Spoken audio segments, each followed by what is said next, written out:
안녕하세요. 미래를 설계하라 경제S 진행의 이라윤입니다. 오늘은 정유정, 조승희, 그리고 강소희 아나운서와 함께합니다. 안녕하세요. 안녕하세요. 네, 오늘 뉴욕 증시의 경우 사상 최고치 랠리 이후 미국과 이란 간 군사적 긴장이 다시 고조되면서 일제히 하락했습니다. 중동 긴장 고조로 유가가 급등세를 이어갔고 소프트웨어 업종 부진이 겹쳐지면서 투자 심리가 위축되는 모습이었는데요. 오늘 국내 증시는 사흘 연속 최고치 흐름을 이어갔던 코스피가 등락을 거듭했습니다. 오늘 저희와 함께 자세한 소식들 함께 알아보겠습니다. 먼저 간밤 뉴욕 증시 소식부터 전해주시죠. 정유정 아나운서, 혹시 오늘 시장 어땠을까요? 네, 간밤 뉴욕 증시는 미국과 이란의 종전 협상 무산 우려로 일제히 하락 마감했습니다. 다우 지수는 0.37%, 나스닥은 0.89% 밀리며 전날의 사상 최고치 행진을 멈췄는데요. 트럼프 대통령이 호르무즈 해협 도발 선박에 대해 사살 명령을 내리며 강경 대응에 나선 점이 결정적이었습니다. 이에 브렌트유가 배럴당 105달러를 돌파하는 등 유가 급등세가 시장을 압박했습니다. 훈풍이 불던 시장이 하루 만에 지정학적 리스크에 발목을 잡히면서 당분간 중동 정세에 따른 변동성 장세가 불가피해 보입니다. 이어서 오늘의 미증시 이슈 브리핑 살펴보겠습니다. 첫 번째 이슈입니다. 최근 글로벌 금융시장의 불확실성이 커지고 있는 가운데 기축통화로서의 미국 달러 위상은 오히려 사상 최고 수준으로 치솟고 있습니다. 전쟁이 오히려 달러의 지배력을 키운 모습인데요. 블룸버그가 인용한 글로벌 은행 결제 시스템인 스위프트 자료에 따르면 지난달 국제거래에서 미국 달러가 차지하는 비중은 51.1%를 기록했습니다. 이는 전월 49.2%에서 큰 폭으로 늘어난 수치이자 데이터 집계 방식이 바뀐 이후 역대 최고치입니다. 그 뒤를 이어 유로화가 21%로 2위를 차지했지만 달러와의 격차는 여전히 압도적이고요. 영국 파운드와 일본엔, 중국 위안화가 그 뒤를 잇고 있습니다. JP모건의 조이스 창 애널리스트는 지난해 달러 약세가 나타나긴 했지만 기축통화로서의 역할은 전혀 약화되지 않았다고 평가했는데요. 실제로 미국과 이란의 전쟁 반발 이후 안전자산인 달러에 대한 수요가 급증하면서 탈달러화보다는 오히려 자산 다각화 측면에서 달러의 존재감이 더 뚜렷해지고 있다는 분석입니다. 두 번째 이슈입니다. 뉴욕 증시가 중동 지역의 긴장 완화 소식과 기술주들의 실적 호소에 힘입어 사상 최고치를 경신하며 강력한 상승 랠리를 이어갔습니다. 현지 시간 20일 S&P 500과 나스닥 지수가 나란히 역대 최고 기록을 새로 썼는데요. 시장의 낙관적인 분위기를 주도한 것은 도널드 트럼프 대통령이 이란과의 휴전을 연장했다는 소식이었습니다. 특히 이날 주목할 점은 유가와 주가가 이례적으로 동반 상승했다는 사실입니다. 국제유가가 배럴당 100달러를 돌파했음에도 불구하고 투자자들이 이를 시장 가격에 이미 반영하며 호르무즈 해협의 상황을 전쟁 자체와 분리해서 보기 시작했다는 분석입니다. 개별 종목 중에서는 단연 테슬라가 주인공이었습니다. 장 마감 이후 발표한 1분기 매출이 223억 9천만 달러를 기록하면서 예상치를 웃돌았고요. 특히 AI와 제조 설비 투자에도 불구하고 14억 4천만 달러의 플러스 현금 흐름을 기록하며 건전한 재무 상태를 과시했습니다. 여기에 댈러스와 휴스턴 지역으로 무인 로보택시 서비스를 확대했다는 소식은 테슬라가 단순한 자동차 제조사를 넘어서 AI 기술 기업으로 입지를 굳히고 있음을 시사했습니다. 마지막으로 월가의 생생한 목소리를 전해드립니다. 이란 전쟁이 장기화되고 있지만 이제 뉴욕 증시에서 일어나는 일은 더 이상 이란과 상관이 없습니다. 이건 뉴욕증권 거래소의 상징이자 월가의 아인슈타인으로 불리는 피터 터크먼 트레이더가 전한 말입니다. 그는 40년 가까이 시장을 지켜본 경험을 바탕으로 시장이 이미 이란 이슈에서 완전히 분리되었다고 진단했습니다. 과거엔 유가가 배럴당 119달러까지 오르며 증시를 압박했지만 이제는 투자자들이 전쟁의 끝을 예견하며 불확실성을 털어내고 있다는 설명입니다. 특히 터크먼은 대치가 완전히 끝나는 순간 시장은 지금보다 훨씬 크게 상승할 것이라며 자신감을 내비쳤는데요.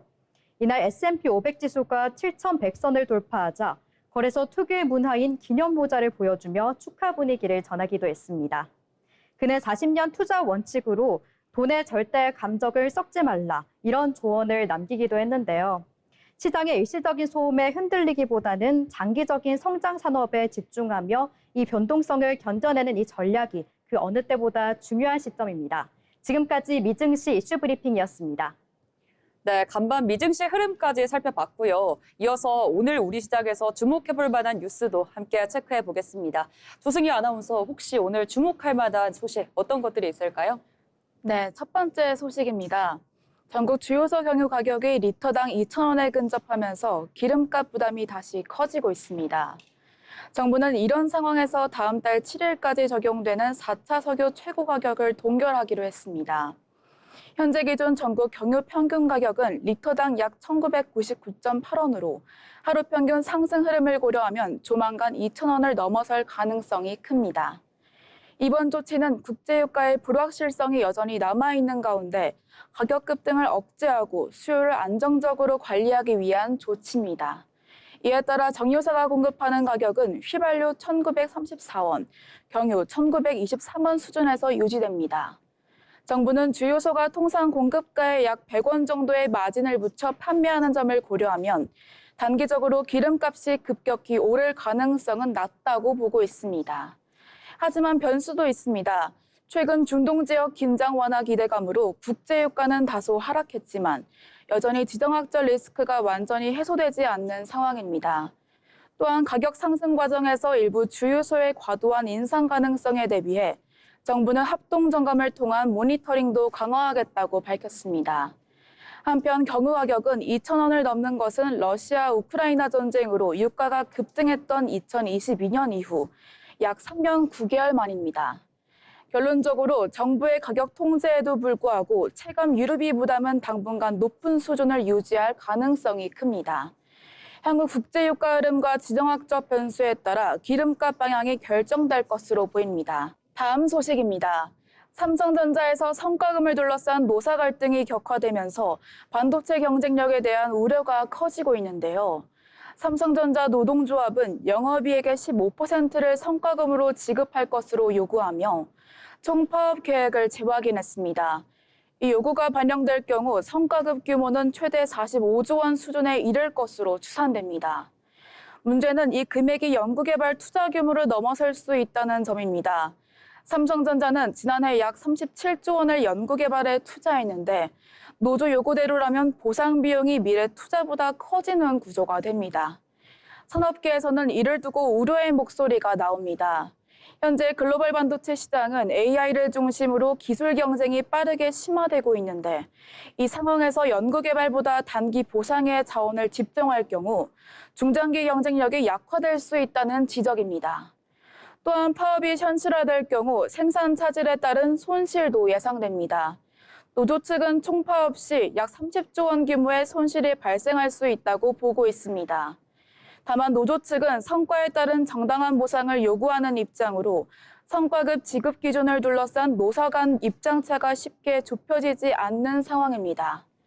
여기에 법적 판단도 변수입니다. 대법원은 최근 판결에서 성과급을 임금으로 보기 어렵다고 판단하면서 쟁의 대상이 되기 어렵다는 해석을 내놓았습니다. 결국 이번 갈등은 단순한 임금 문제가 아니라 성과 배분 구조와 미래 투자 방향을 둘러싼 충돌로 볼 수 있습니다. 결론적으로 삼성전자가 보상과 투자 사이 균형을 어떻게 잡냐에 따라 글로벌 반도체 경쟁에서의 위치도 영향을 받을 것으로 보입니다. 마지막 소식입니다. 고유가 피해 지원금에 대해서 탈락한 경우 이의 신청을 통해 다시 심사를 받을 수 있습니다. 이번 지원금은 건강보험료를 기준으로 소득 하위 70%를 선별해 지급되는데요. 최근 실직이나 폐업 등으로 소득이 줄어든 경우에도 과거 기준이 적용돼 제외되는 사례가 발생하고 있습니다. 정부는 이를 보완하기 위해 오는 5월 18일부터 이의 신청을 받아 소득 변화가 확인될 경우 재심사를 진행할 방침입니다. 지원금은 최대 60만 원까지 지급되며 총 대상자는 약 3천만 명에 달합니다. 다만 기준 자체는 유지되는 만큼 대상에서 제외된 경우에는 별도 신청을 통해 구제받아야 합니다. 지금까지 경제뉴스 브리핑이었습니다. 네, 오늘 살펴본 것처럼 경유 가격이 이제는 2,000원에 근접하면서 부담이 커지자 정부도 유가 지원금 카드를 꺼내들고 있습니다. 다만 유가 상승세가 이어질 경우 지원책이 단기 처방에 그칠 수 있다는 점도 함께 짚어볼 필요가 있겠습니다. 투자 판단에도 보다 신중한 접근이 필요해 보입니다. 아울러 본 방송에서 제공하는 정보는 투자 판단에 대한 조언일 뿐 해당 종목 가치의 상승 또는 하락을 보장하지 않습니다.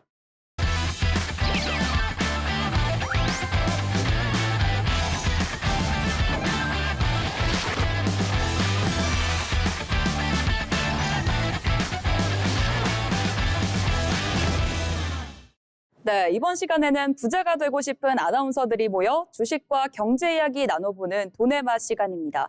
먼저 국내 증시 마감 상황 알아보도록 하겠습니다. 오늘 강소희 아나운서가 전해드립니다. 4월 24일 금요일 국내 증시 마감 시황 전해드립니다. 오늘 국내 증시는 사상 최고치 경신에 따른 고점 부담과 중동발 리스크를 소화하며 엇갈린 행보를 보였습니다. 간밤 뉴욕 증시가 단기 급등에 따른 차익 실현 매물로 하락한 가운데 우리 시장도 장 초반 하방 압력을 받는 모습이었는데요. 하지만 코스닥을 중심으로 강력한 매도세가 유입되며 지수별로 차별화된 흐름을 나타냈습니다. 코스피부터 보겠습니다. 코스피는 전거래일과 변동 없는 6,475선에서 보합 마감했습니다. 장 초반 외국인의 대규모 매도세에 밀려 주춤하기도 했지만 개인과 기관이 동반 순매수로 대응하며 지수 하락을 방어했습니다. 특히 최근 가파른 상승 이후 숨고르기에 들어간 대형주들 사이에서 물량 소화 과정이 나타난 게 특징입니다. 코스닥은 가파른 상승 흐름을 보였습니다. 코스닥 지수는 2.51% 급등하며 1203선에 마감했는데요. 외국인과 기관의 강력한 쌍끌이 매수세가 유입되며 지수를 끌어올렸습니다. 코스피가 횡보하는 사이 상대적으로 탄력이 붙은 중소형주와 성장수로 투자 심리가 집중되며 장중 내내 견조한 우상향 곡선을 그렸습니다. 수급 상황 보겠습니다. 오늘 외국인이 1조 9,497억 원 규모의 대규모 매물을 쏟아냈습니다. 하지만 기관이 8,053억 원, 개인이 1조 1,834억 원을 사들이며 지수 하락을 방어했습니다. 반면 코스닥 시장에서는 외국인의 화력이 돋보였습니다.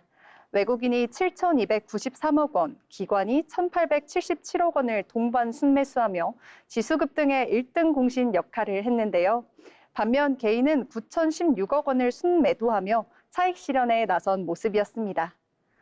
시가총액 상위 종목들 살펴보겠습니다. 코스피에서는 대형 반도체주와 자동차주들이 다소 쉬어가는 모습을 보였습니다. 최근 증시를 주도했던 삼성전자는 2.23% 내린 21만 9,500원, SK하이닉스는 0.24% 하락한 122만 2천 원에 마감했습니다. 또한 현대차가 3.38% 하락한 51만 4천 원을 기록하며 대형 수출주들이 전반적으로 주춤했습니다. 반면 코스닥 시장은 제약바이오와 로봇주를 중심으로 강한 상승세가 나타났습니다. 삼천당 제약은 8.68% 급등하며 41만 3천 원에 안착했고 알테오젠 역시 3.36% 상승한 36만 9,500원에 장을 마쳤습니다. 레인보우 로보틱스는 2% 오른 61만 2천 원을 기록하며 시장 분위기를 주도했습니다. 수급과 시가총액 상위 종목들 모두 종목별로 뚜렷한 차별화 장세를 보인 하루였습니다. 이번 주 우리 시장은 사상 최고치 돌파라는 대기록을 세웠지만 다음 주에는 지정학적 리스크와 전개 상황과 그리고 환율 방향성에 따른 변동성이 커질 수 있습니다. 고점 부근인 만큼 종목별로 차별화 장세에 대비한 신중한 접근이 필요해 보입니다. 지금까지 4월 24일 금요일 국내 증시 마감 시황 전해드렸습니다. 네, 오늘 중동 리스크가 재차 부각되면서 코스피는 약보합 마감했고 코스닥 지수의 경우 2000년 이후 처음으로 종가 기준 1200선을 돌파했습니다. 그럼 오늘 장에서 어떤 종목들이 주목받았는지도 살펴보겠습니다. 먼저 정유정 아나운서 어떤 종목 준비하셨을까요? 네, 오늘 특징주 하나갤러리아 짚어보겠습니다. 오늘 시장에서 가장 뜨거웠던 종목 중 하나죠. 하나갤러리아가 지배구조 개편에 대한 강력한 기대감을 타고 상한가를 기록했습니다. 이번 급등의 핵심은 바로 신설법인 설립입니다. 한국거래소가 어제 한화의 분할 신설법인인 하나머시너리앤서비스 홀딩스에 대해 유가 증권시장 재상장 적격 결정을 내렸다는 소식이 전해졌는데요. 한화는 이미 지난 1월 테크와 라이프 분야를 두 축으로 하는 사업 재편안을 의결한 바가 있습니다. 한화비전과 로보틱스 같은 첨단 기술 계열사는 물론 오늘 주인공인 한화갤러리아와 호텔앤드 리조트 등 라이프스타일 계열사까지 모두의 신설법인이 총괄하게 됩니다. 특히 재계 시선은 한화그룹의 김동선 부사장을 향하고 있습니다. 이번 신설법인을 김 부사장이 직접 이끌 것으로 알려지면서 승계 구도의 명확화와 경영 효율성 제고라는 두 마리 토끼를 잡을 것이라는 이 분석이 투자 심리를 자극하고 있습니다. 이어서 차트 흐름 보겠습니다.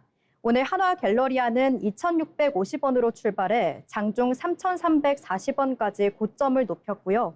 종가는 전거래일보다 무려 29.96% 오른 3,340원으로 기분 좋게 장을 마무리했습니다. 이번 인적 분할은 오는 6월 임시 주주총회를 거쳐 7월 중 최종 완료될 예정인데요. 그룹의 큰 그림 안에서 유통 부문이 어떤 시너지를 낼지 향후 흐름을 면밀히 체크해 보셔야겠습니다. 지금까지 한화갤러리아 특징주 브리핑이었습니다. 네, 지금까지 한화갤러리아 알아봤고요. 다음 특징주는 저와 함께 만나보도록 하겠습니다. 고영테크놀리지가 올해 1분기 매출 727억 원, 영업이익 99억 원을 기록했습니다. 네, 전년 동기 대비 매출은 42%, 영업이익은 209% 증가한 수치인데요. 네, 글로벌 AI 고객사 중심의 3D 검사 장비 및 스마트 팩토리 소프트웨어 수요 확대에 힘입어 1분기 사상 최대 매출을 달성했습니다. 네, 이번 실적 개선의 배경은 AI 인프라 투자 확대인데요. 네, AI 서버 수요 증가로 고성능 반도체와 고속 광인터넷 커넥트가 생산이 늘면서 수요 확보를 위한 3D 정밀 검사 기술의 수요가 커져나가고 있습니다. 네, 고영은 이 흐름 속에서 글로벌 1위 AI 데이터 센터향 광통신 모듈 고객사에 3D 반도체 패키징 검사 장비 공급을 확대하기로 했습니다. 네, AI 스마트 팩토리 소프트웨어도 성장을 견인했는데요. AI 서버 고객사의 신규 투자 확대에 따라 제조 공정 자동화 수요가 증가하고 또 고영의 공정 모니터링, 진단, 분석, 최적화 솔루션 공급이 함께 늘어났습니다. 네, 오늘 고영 장 초반 34,650원에 출발해서요. 고가 42,300원을 터치한 뒤 종가 역시 42,300원, 전일 대비 무려 29.95% 상승하며 마무리했습니다. 네, 그럼 다음 특징주도 함께 만나보도록 하겠습니다. 조승희 아나운서, 오늘 마지막 종목 어떤 종목일까요? 네, 오늘 시장에서 가장 강하게 치고 올라온 종목, 친환경 에너지 전환 흐름의 중심에선 롯데정밀화학입니다. 그동안 수소와 암모니아는 미래 에너지라는 기대 속에 머물러 있었는데요. 이번에는 다릅니다. 실제 산업 현장에서 바로 쓰이는 형태로 상업화에 성공했다는 점이 투자자들의 시선을 단번에 끌어당겼습니다. 롯데정밀화학은 암모니아를 선박 연료로 활용하는 전 과정을 세계 최초로 구현했다고 밝혔는데요. 단순히 연료로 공급하는 수준을 넘어 생산부터 저장, 운송, 그리고 실제 선박 적용까지 이어지는 구조를 완성했다는 점에서 의미가 크다는 평가입니다. 이 소식이 전해지자 장 초반부터 매수세가 빠르게 유입됐습니다. 주가는 전거래일 대비 15% 넘게 급등하며 6만 원대를 단숨에 회복했고요. 이후 한때는 6만 4천 원대까지 오르며 강한 상승세를 보이기도 했습니다. 다만 오후 들어서는 짧은 시간 많이 오른 만큼 일부 투자자들의 차익이 실현하면서 주가 상승 속도가 잠시 주춤하는 모습이었습니다.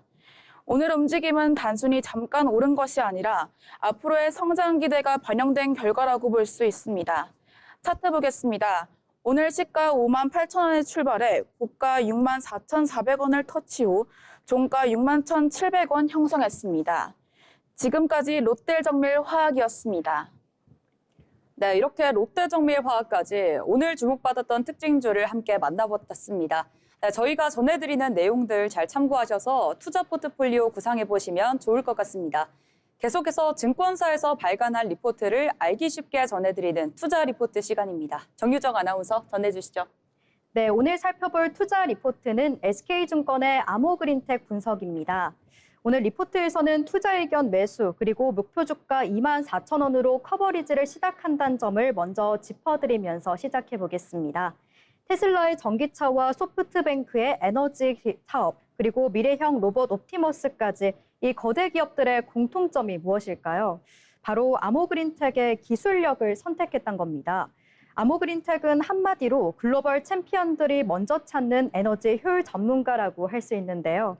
일본의 까다로운 ESS 규제를 뚫어낸 이 기술력은 물론이고 로봇 산업의 핵심 밸류체인으로 급부상하며 실적 또한 가파른 성장세를 보여주고 있습니다.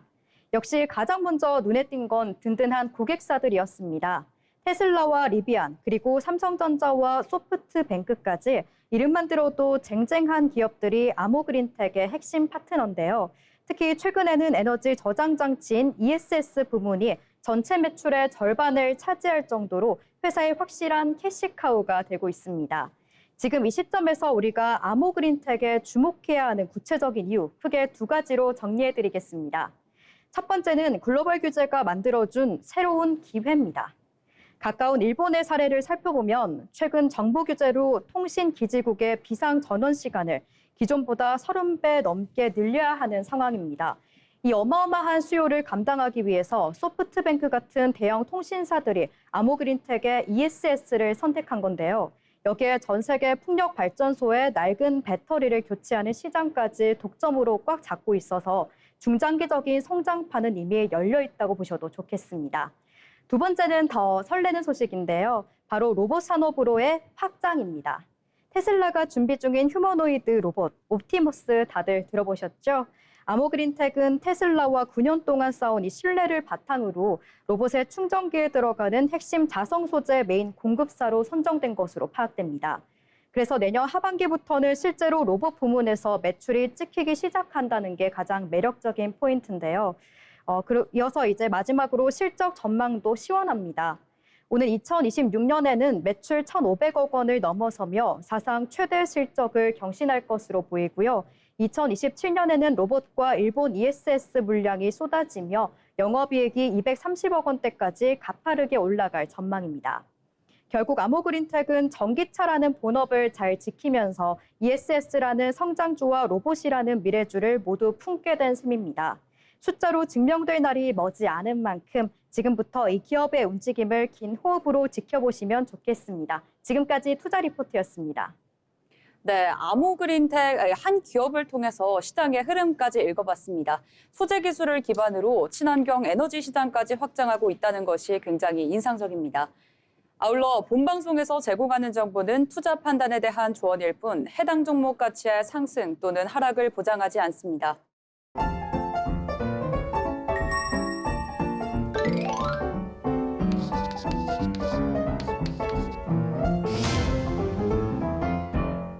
네, 오늘 방송 벌써 마칠 시간이 다가왔습니다.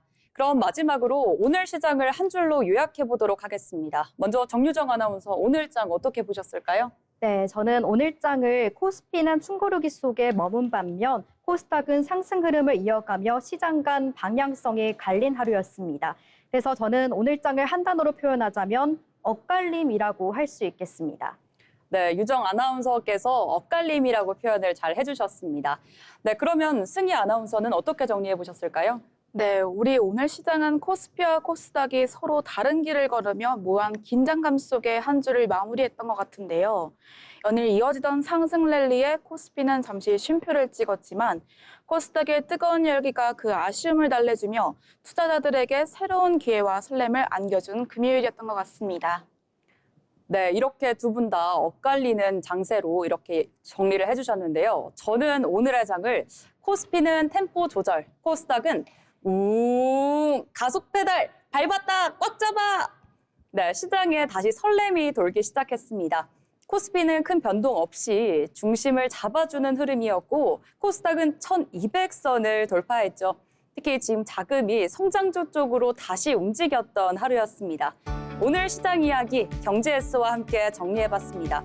결국 시장은 늘 움직이지만 그 방향을 잇는 건 우리의 몫이죠.